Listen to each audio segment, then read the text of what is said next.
Depuis des années, la mort mystérieuse de milliers de bovins sème l'inquiétude en Europe. D'autres animaux naissent avec des malformations. Des producteurs laitiers sont contraints de mettre la clé sous la porte. Des agriculteurs et leurs familles tombent malades. Le désherbant le plus utilisé dans le monde, le glyphosate, y serait-il pour quelque chose? Depuis longtemps déjà, des résidus de ce pesticide se retrouvent dans l'alimentation. Pourquoi ces bêtes meurent-elles? Pourquoi ces hommes et ces femmes tombent-ils malades? Pour notre enquête, nous sillonnerons toute l'Europe et nous irons jusqu'en Amérique du Sud, d'où partent d'énormes cargos aux cales chargés de soja OGM, destinés à l'alimentation des animaux en Europe. L'agro-industrie du continent américain se caractérise par des cultures OGM et l'emploi massif de substances chimiques. Des méthodes que certaines multinationales souhaitent exporter en Europe.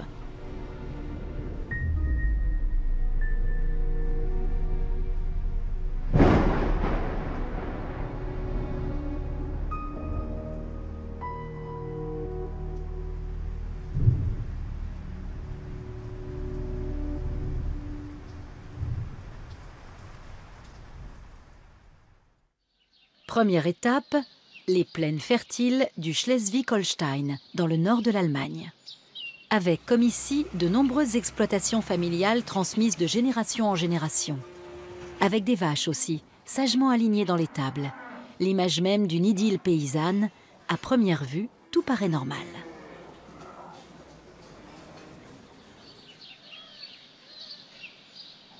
Mais en réalité, cette exploitation agricole a de gros problèmes.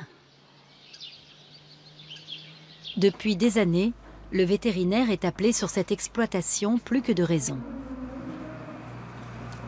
Plusieurs vaches sont malades.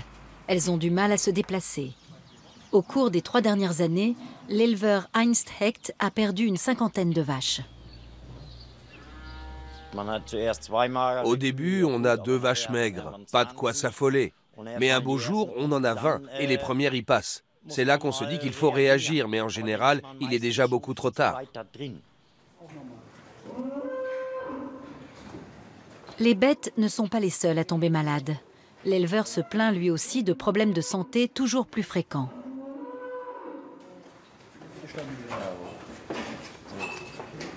Et ses enfants qui travaillent à la ferme ont régulièrement des malaises. Yana a 23 ans et c'est surtout la traite qui l'incommode. Quand je vais à l'étable après la pause de midi, j'ai souvent des nausées. Et quand je rentre après la traite, que je prends ma douche et que je m'allonge pour me reposer, c'est pareil. Je me sens étourdie comme après un tour de montagne russe. Au cours des 10 dernières années, le vétérinaire Harim Gerlach a rencontré de nombreuses fermes dans le même cas. Certaines ont perdu des centaines de bêtes.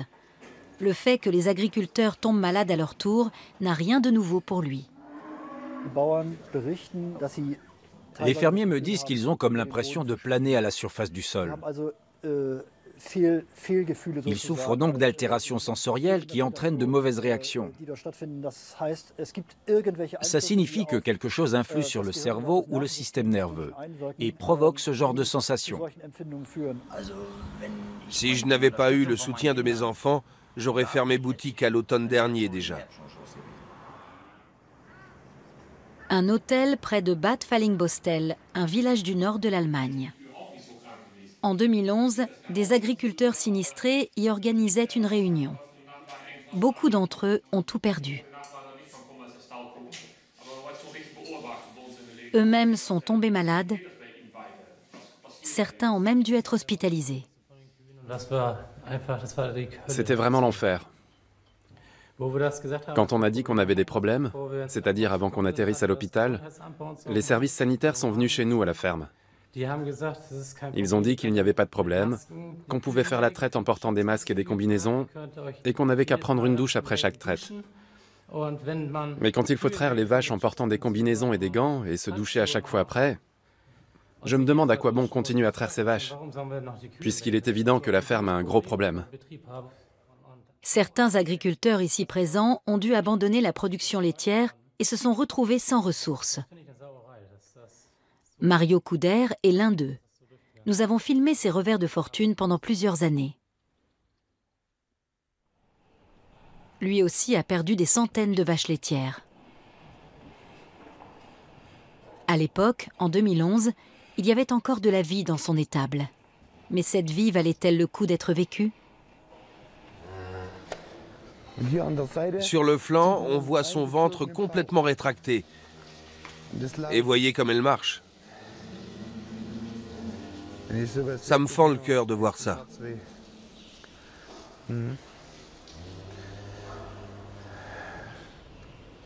De toute évidence, les bêtes souffrent. Au matin, d'autres ont été retrouvées mortes dans leur box. À la ferme de Mario Couder, les tragédies se succèdent pendant 5 ans.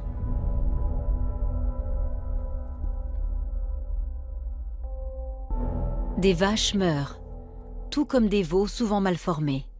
Mario Couder perd plus de 600 bêtes.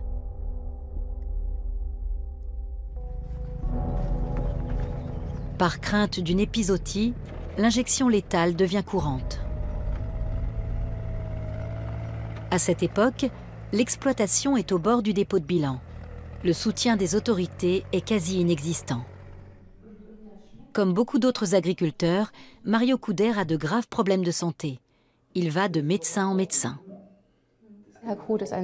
Monsieur Couder est un homme très malade. Son tableau clinique est nouveau et ne fait l'objet d'aucune recherche. En tant que médecin, nous ne savons rien de l'évolution de ces maladies. Et nous ignorons s'il nous sera possible de délivrer un traitement approprié. À ce jour, les maladies des agriculteurs n'ont guère suscité de réaction de la part des autorités. Et contre toute vraisemblance, l'agonie du bétail est exclusivement attribuée à une mauvaise gestion des exploitations. Mais l'espoir renaît quand la faculté de médecine vétérinaire de Leipzig se penche sur le problème. Après des mois d'analyses minutieuses, l'équipe scientifique dirigée par le médecin vétérinaire et microbiologiste Monika Krüger retient la piste d'une bactérie extrêmement toxique. Son nom? Clostridium botulinum. La présence de toxines sécrétées par cet agent pathogène est constatée dans les excrétions comme dans les organes des animaux. Et il s'avère que l'éleveur a lui aussi été en contact avec ces dangereuses toxines. On a découvert qu'il était porteur d'anticorps contre ce type spécifique de toxine, ce qui signifie forcément que son organisme a dû se défendre contre cette toxine. Sinon, il n'aurait pas développé ces anticorps. Alors pourquoi certaines fermes en sont-elles mortellement touchées et d'autres pas? Parce qu'il faut savoir qu'en réalité, ces germes pathogènes sont très répandus dans la nature. Plus d'1 année passera avant que les chercheurs ne fassent une découverte décisive. L'urine des animaux étudiés contient un taux élevé de glyphosate. Et des résidus de ce désherbant se trouvent aussi dans l'organisme de l'éleveur.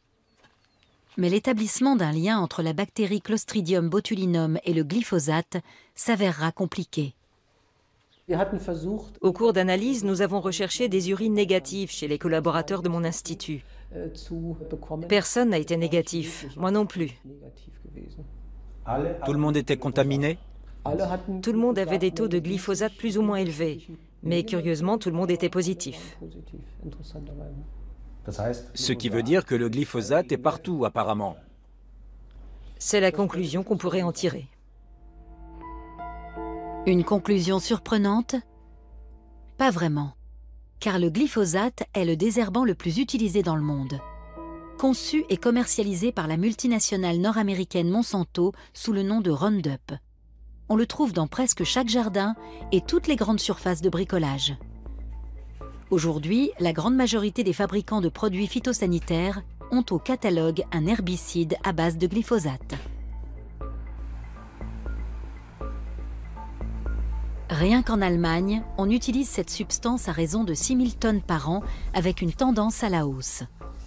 Les jardiniers amateurs et les concierges d'immeubles s'en servent pour garder leurs allées bien proprettes, dépourvues de toute mauvaise herbe. Mais le glyphosate est également employé en quantité énorme dans l'agriculture. C'est un désherbant total qui éradique toutes les plantes naturelles. C'est la raison pour laquelle on l'applique souvent avant les semis pour éliminer toute forme de végétation. La limite d'épandage passe au milieu de ce champ. La différence est flagrante.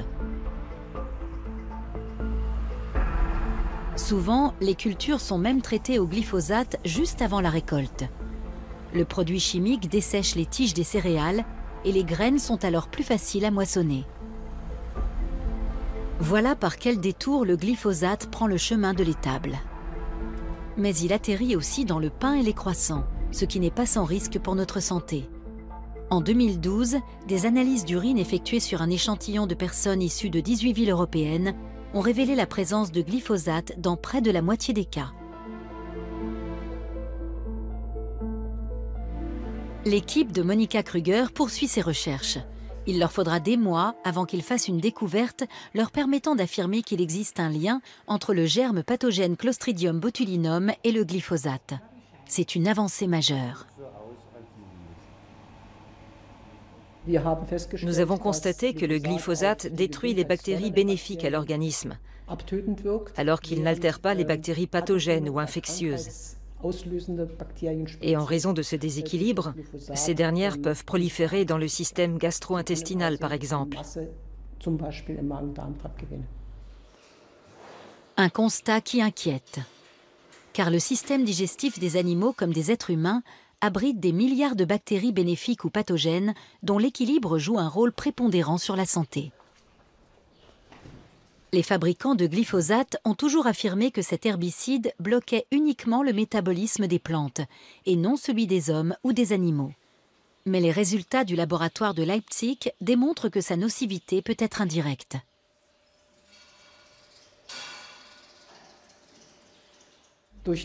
L'absorption de glyphosate provoque un déséquilibre de la flore intestinale.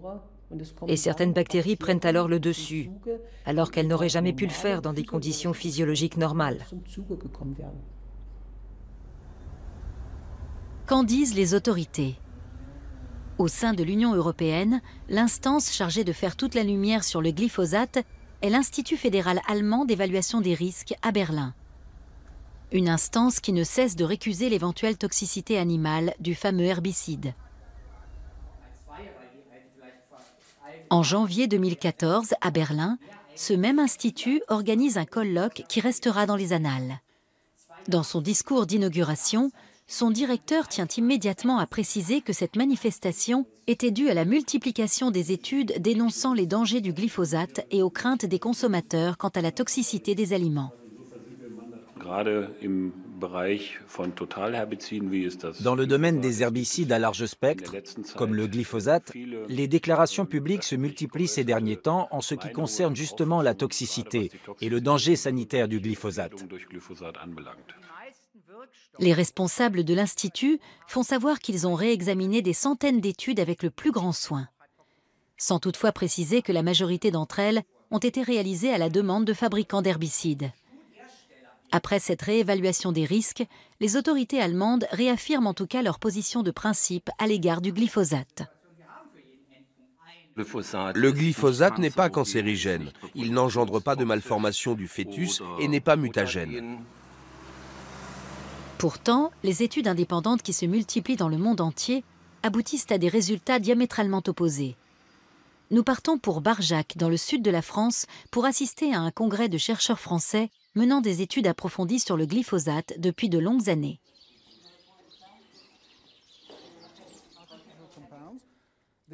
L'équipe de scientifiques dirigée par le professeur Gilles-Éric Serralini de l'Université de Caen voit un grand danger dans l'introduction de céréales OGM américaines en Europe.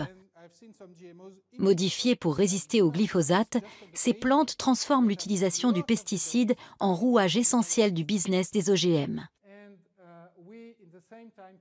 Une évolution qui, pour les chercheurs français, serait fortement sujette à caution du point de vue scientifique. Les études préalables aux autorisations de mise sur le marché sont inexistantes ou lacunaires. Nous travaillons sur ce sujet parce que 99,9% des OGM résistent aux pesticides. Ils ont été conçus pour ça. Les chargés de communication de l'industrie des OGM ont déployé des efforts considérables pour cacher cette réalité. Ils abordent de nombreux sujets, mais jamais celui-là. L'équipe du professeur Gilles-Éric Seralini a mené une expérience à long terme sur des rats de laboratoire nourris avec des plantes génétiquement modifiées, générant elles-mêmes des pesticides. Les résultats obtenus étaient effrayants. Maladies graves et morts prématurées. L'industrie, soutenue par les autorités, a immédiatement répliqué, avec pour résultat que la revue scientifique Food and Chemical Toxicology est allée jusqu'à retirer l'étude de Seralini, ce qui, à son tour, a provoqué un tollé dans la communauté scientifique internationale. Juin 2014 à Paris, l'équipe de Seralini donne une conférence de presse. L'étude sur les rats est republiée, mais dans une autre revue scientifique. Aujourd'hui, nous avons, donc je vais commencer par elle, republié cette étude avec de nouvelles données. Et ces nouvelles données montrent que l'herbicide principal du monde, le Roundup, provoque de graves perturbations hépatiques et rénales, provoque aussi des perturbations au niveau des hormones sexuelles, et provoque aussi des effets au niveau des tumeurs mammaires. C'est un cri d'alarme. L'évaluation des produits chimiques, et en particulier des pesticides et des OGM, l'évaluation actuelle n'est pas du tout apte à protéger la santé de la population mondiale. Je vous remercie. En dépit des conclusions émises par les autorités, les doutes concernant l'innocuité du glyphosate se multiplient aussi en Allemagne. Au cours de l'été 2013, un éleveur de porcs danois apporte des porcelets congelés à l'Institut de recherche de Monika Krüger.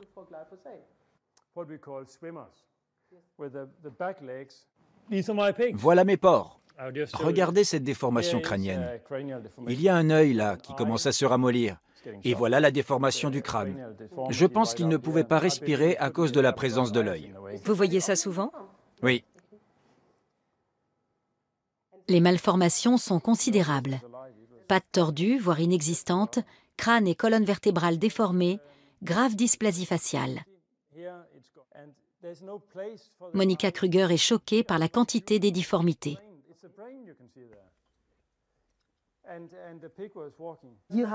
Nous avons là une population importante de porcelets atteints d'anomalies spinales. On voit nettement un trou dans leur crâne qui ne s'est pas fermé. Et l'éleveur m'a dit que ces porcelets étaient nés vivants et qu'on pouvait voir les pulsations de leur cerveau.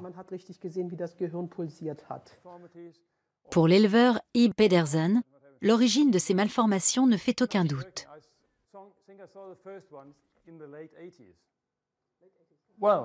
J'associe ça au glyphosate.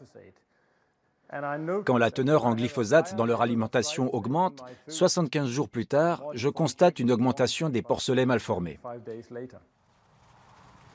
Nous nous rendons à la ferme d'Ib Pedersen quelque temps plus tard.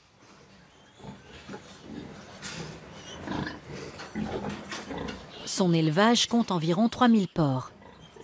Pedersen a fait mesurer la teneur en glyphosate de leur alimentation pendant plusieurs années, si bien que ses analyses portent sur plus de 30 000 animaux.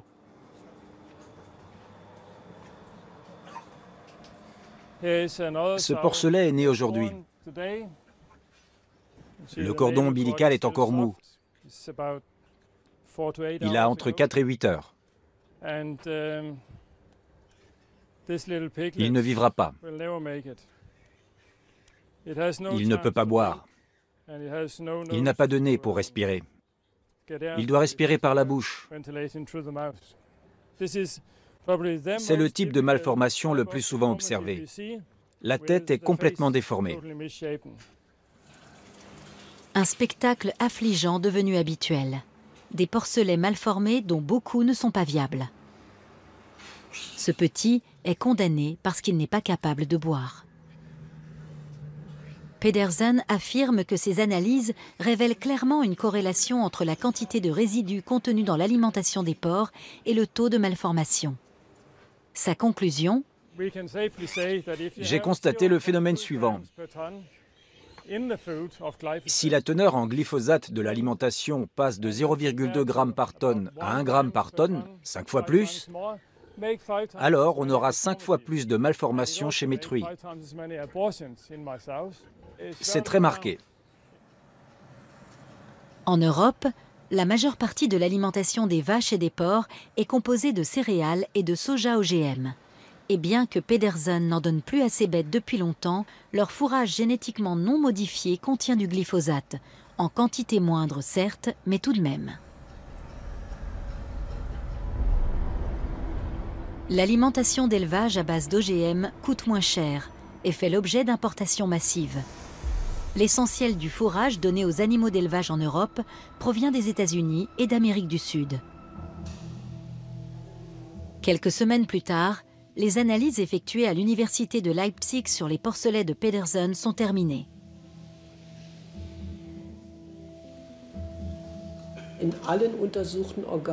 Nous avons trouvé du glyphosate dans chaque animal et dans tous les organes que nous avons analysés, sans constater de différence significative de concentration ni dans les organes, ni dans les tissus musculaires ou les parois intestinales.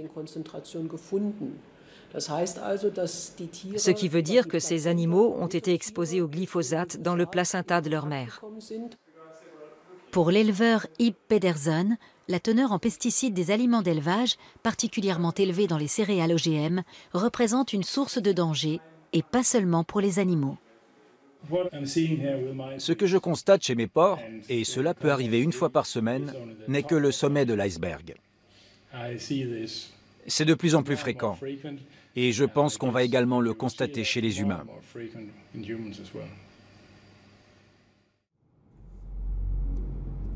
Une telle horreur dans la population humaine?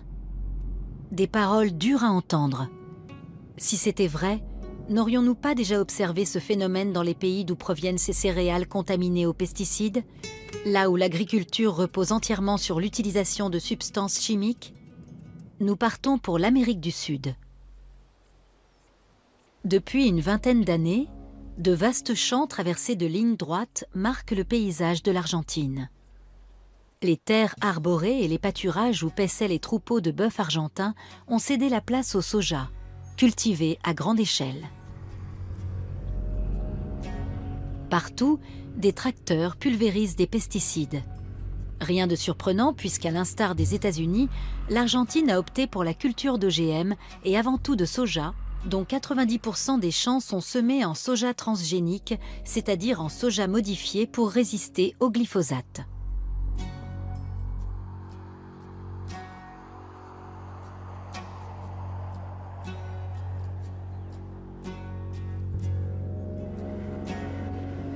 Nous sommes dans la province d'Entre Ríos, dans l'est du pays, l'une des principales régions agricoles d'Argentine.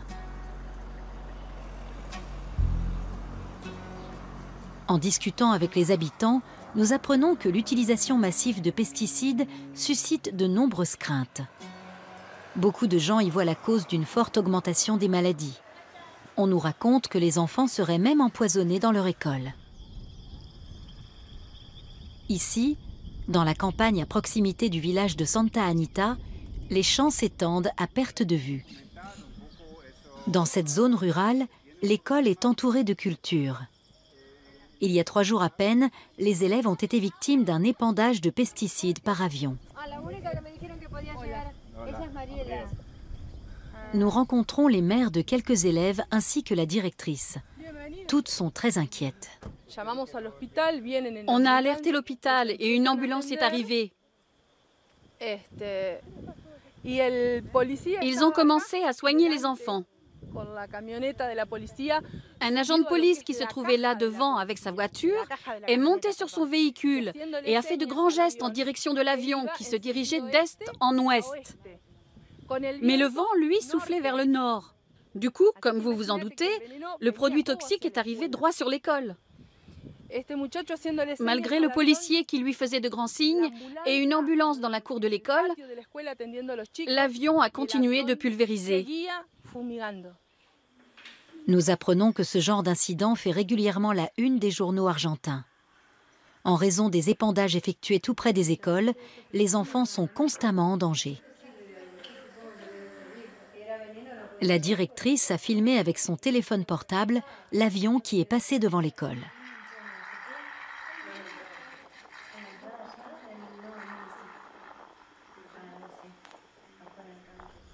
Nous restons un bon moment à discuter et avons du mal à en croire nos oreilles.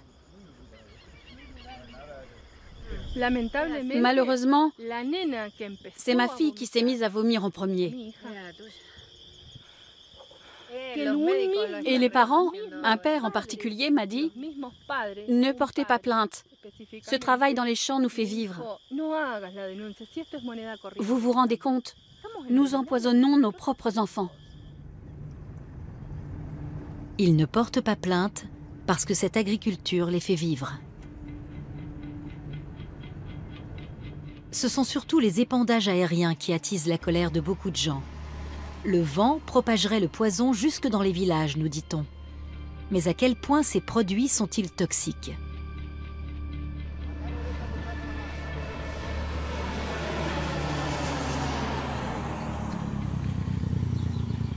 Nous rencontrons Fabian Tomasi. Pendant 2 ans et demi, il a rempli les réservoirs des avions d'épandage. Jusqu'au jour où il est tombé malade au point de ne plus pouvoir travailler. Il a tout juste 49 ans et il se trouve être devenu entièrement dépendant de sa mère. Fabian nous raconte que sa santé a commencé à se dégrader à l'époque où il travaillait pour l'entreprise agricole.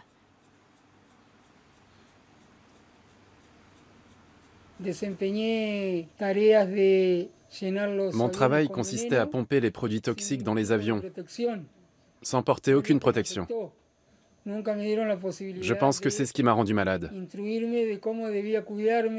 Je n'ai jamais reçu d'instruction ou de formation quant à la manière de me protéger de ces poisons. J'ai donc arrêté lorsque les médecins m'ont diagnostiqué une polyneuropathie toxique sévère.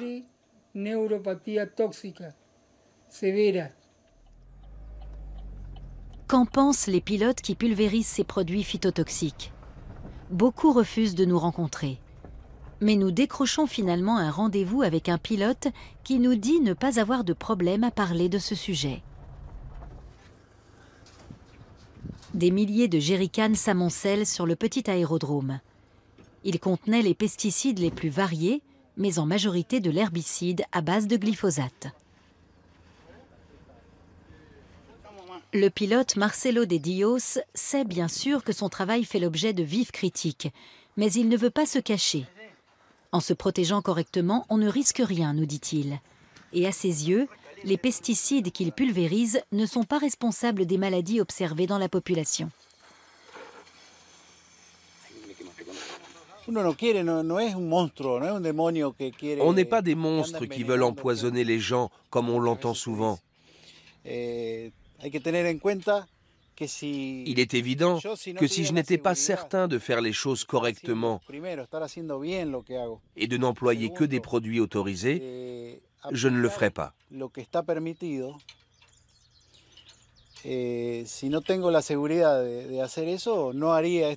Pourquoi?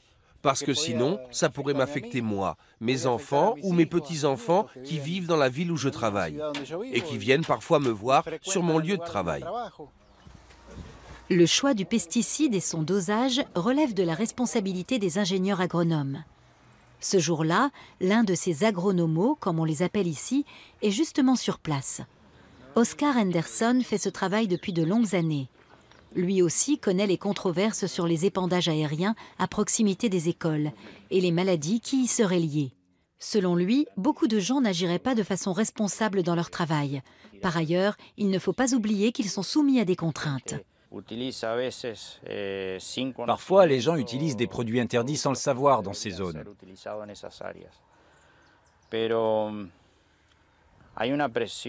Mais il est vrai qu'ils subissent la pression de devoir toujours produire davantage. Il est donc fort probable que de nombreuses erreurs soient encore commises dans cette course à la production en attendant que les fabricants de produits agrochimiques proposent des produits plus inoffensifs. Nous traversons la province du Chaco dans le nord. C'est une autre région marquée par l'emploi massif de produits chimiques dans les cultures. À la lisière des champs, beaucoup d'arbres malades ou morts, dépourvus de feuilles, en plein été.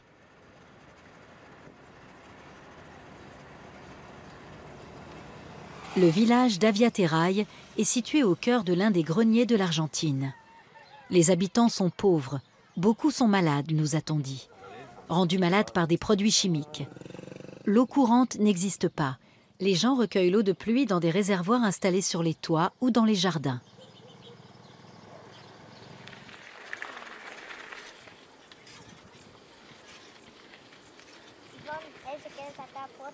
Quand les avions arrivent, le vent apporte le poison, disent les gens d'ici.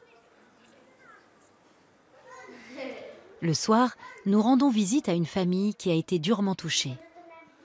La petite Nadia est handicapée depuis sa naissance, mais cela ne l'empêche pas d'être joyeuse, disent ses sœurs.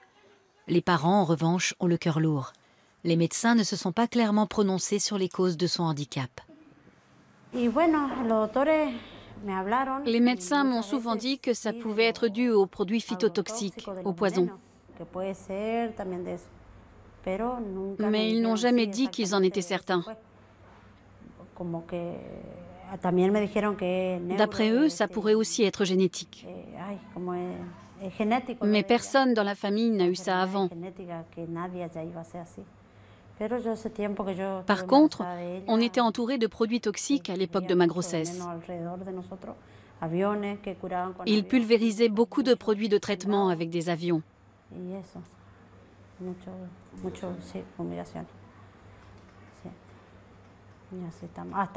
Et aujourd'hui encore, les avions ne passent pas directement au-dessus de notre maison, mais très très près.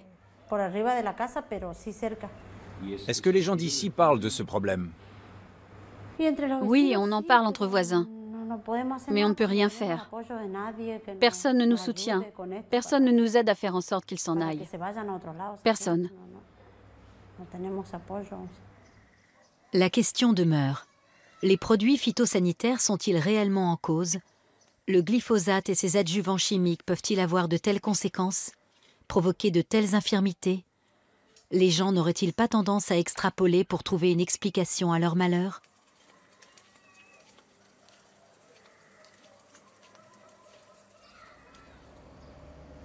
L'université de Rosario, la 3e ville d'Argentine. Ici, les médecins s'inquiètent de l'état de santé de la population rurale. Ils ont examiné les habitants de 19 villages situés en pleine zone agricole, selon un protocole très précis.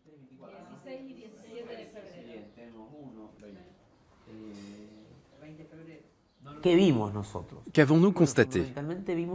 Au cours de ces dernières années, nous avons avant tout constaté une augmentation du nombre de cancers, ainsi qu'une augmentation des cas de leucémie et de lymphome non-hodgkinien, touchant des sujets de plus en plus jeunes. Le nombre de fausses couches a également augmenté, alors que le nombre de grossesses a diminué dans ces zones. Ensuite, on a vu apparaître des cas de malformations congénitales qui n'existaient pas dans cette région auparavant, dans des proportions alarmantes. Dans des petites localités de 4000 habitants, le nombre d'enfants naissant avec des malformations dépasse toute prévision épidémiologique.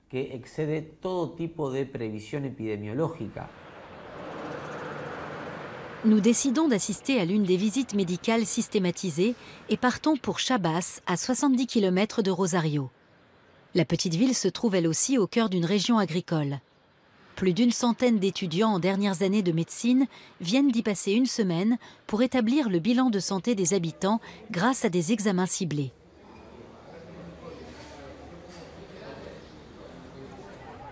Pendant plusieurs jours, ils ont fait du porte-à-porte pour interroger les gens sur leurs troubles.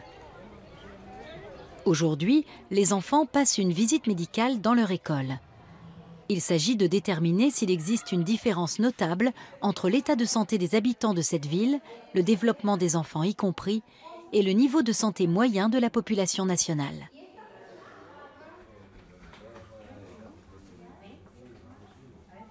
Livre. Livre. Cidre. Cidre.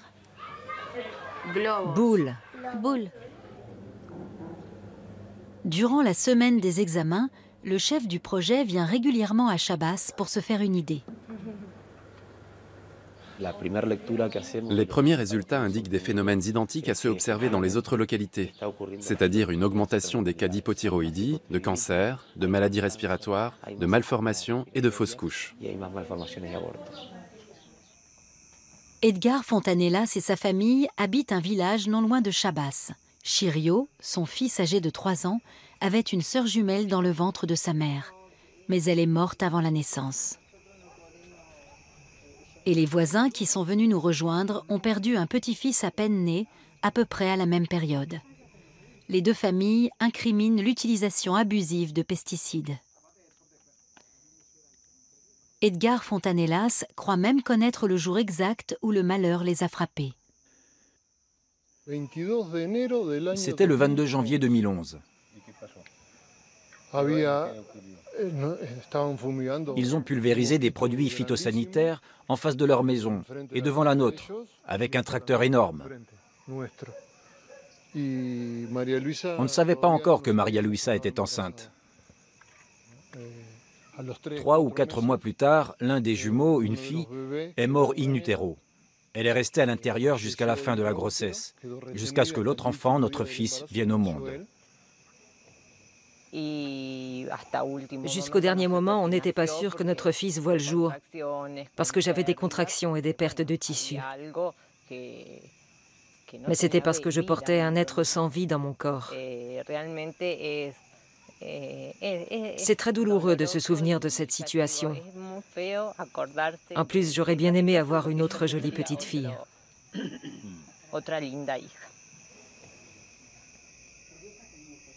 Des cas isolés? Ou est-ce qu'il y a réellement un lien entre ces tragédies et les pesticides? En 2010, une commission d'enquête gouvernementale a été créée pour enquêter sur d'éventuelles corrélations.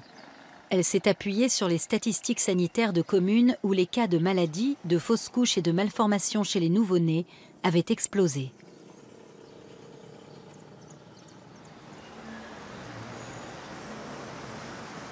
La pédiatre Analia Otano travaille à la Resistencia, la capitale de la province.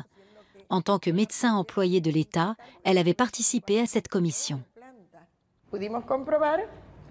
Dans la zone où nous avons mené nos recherches, nous avons pu déterminer qu'il y a eu 3 fois plus de cas de leucémie et de divers types de cancers chez les enfants de moins de 14 ans que la moyenne escomptée. Et comparé à d'autres décennies, le nombre de cas de malformation avait quadruplé.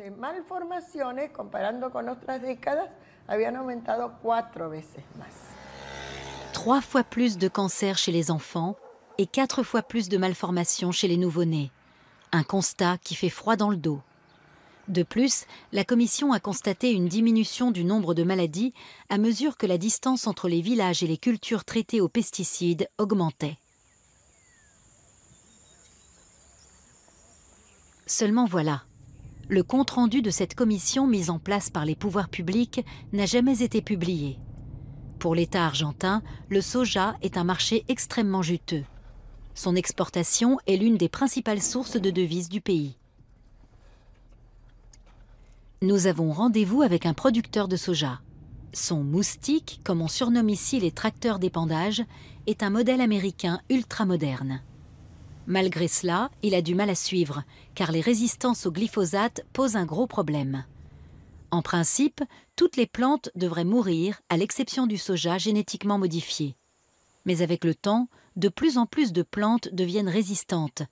Alors il faut augmenter les doses en leur ajoutant d'autres produits toxiques. Au cours des 5 dernières années, le coût des produits agrochimiques a augmenté de 300%.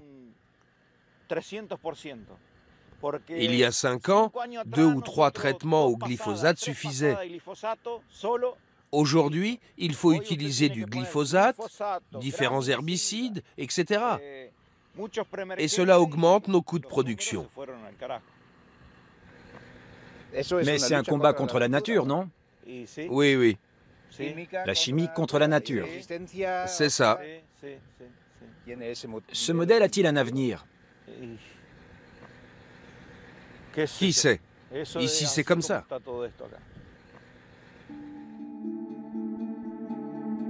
Face aux résistances et aux pathologies végétales observées dans les immenses monocultures, les agriculteurs utilisent des cocktails chimiques de plus en plus agressifs et entretiennent ainsi un véritable cercle vicieux.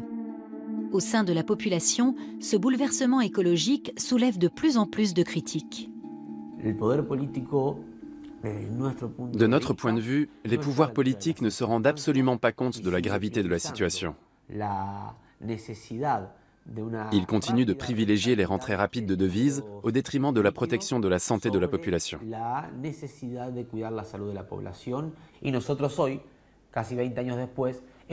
Aujourd'hui, presque 20 ans plus tard, nous pouvons sans l'ombre d'un doute voir l'impact des substances chimiques sur la santé des gens. Et leur utilisation a systématiquement augmenté ces 20 dernières années. On ne peut pas ignorer que l'utilisation de produits agrochimiques a augmenté de 853% entre 1996 et aujourd'hui, alors que dans la même période, la superficie de terres cultivables n'a augmenté que de 50%. L'industrie avait promis de réduire l'emploi de substances chimiques dans les cultures OGM et d'utiliser des produits moins toxiques. Mais d'après ses pourfendeurs, il s'est produit l'inverse. Une stratégie gagnante pour l'industrie qui double ses profits en vendant à la fois ses semences OGM et les poisons qui s'y rattachent. Les matières fourragères exportées vers l'Europe proviennent également d'ici. Une marchandise bon marché que la population argentine paye visiblement au prix de sa santé. Les cliniques pédiatriques d'Argentine signalent une augmentation des cas de malformation chez les nouveau-nés. Le père du professeur Verzegnassi est médecin dans l'une de ces cliniques. Ces photos ont été prises à l'unité de soins intensifs. Les malformations sont connues. Des études de scientifiques argentins les ont décrites comme étant dues aux pesticides et en premier lieu au glyphosate et à ses adjuvants. Voici des photos que mon père a prises à l'hôpital de Paraná, à Entre Ríos.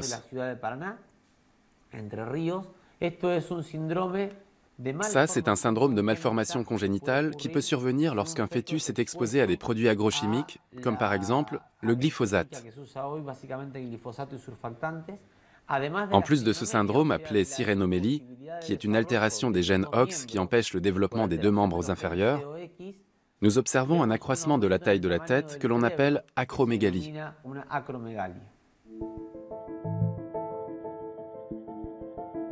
L'éleveur danois Ib Pedersen a obtenu des photos d'enfants malformés de la part de divers médecins, y compris d'Argentine.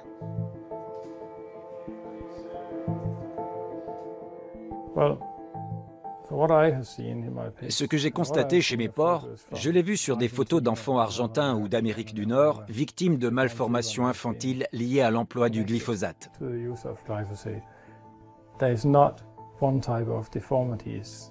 Toutes ces malformations, je les ai observées chez mes porcelets. À ce jour, les autorités américaines ou européennes renvoient aux nombreuses études menées par l'industrie qui réfutent toute toxicité notoire du glyphosate. Parallèlement, les études indépendantes qui se multiplient dans le monde entier concluent à un alarmant potentiel de danger. Actuellement, le traité de libre-échange transatlantique abrégé TAFTA est en cours de négociation. L'un des objectifs des États-Unis est d'ouvrir l'Europe à la culture de céréales génétiquement modifiées résistantes aux herbicides, donc en faveur d'une agriculture industrielle totalement dépendante de l'agrochimie.